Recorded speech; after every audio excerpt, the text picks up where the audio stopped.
ரூபனும் சிமியோனும் எனக்கு உரியவர்களாக இருப்பது போலவே இவர்கள் இருவரும் எனக்கு உரியவர்கள். யோசேப்பின் இதயம் அதிர்ந்தது. அவன் மகன்கள் இஸ்ரவேலின் வாரிசுகளாக ஏற்றுக்கொள்ளப்பட்டார்கள். இஸ்ரவேல் மீண்டும் நினைவுகளில் மூழ்கினார். உன் தாய் ராகேல் கானான் தேசத்தில் என் அருகில் இறந்தாள். அவளை அங்கேயே அடக்கம் செய்தேன் என்று மெதுவாக சொன்னார். அவரது கண்கள் மங்கியிருந்ததால் அவர் குழந்தைகளை தெளிவாக பார்க்க முடியவில்லை. இவர்கள் யார் என்று கேட்டார்.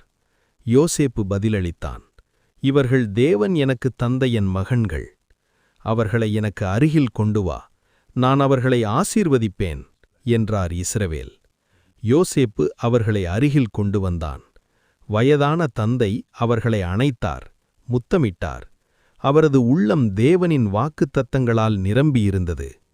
உன் முகத்தை மீண்டும் பார்க்க முடியாது என்று நினைத்தேன், ஆனால் தேவன் உன் சந்ததியையும் எனக்கு காணச் செய்தார் என்று இஸ்ரவேல் கண்ணீர் கலந்த குரலில் சொன்னார். இப்போது ஆசீர்வாதத்தின் தருணம் வந்தது.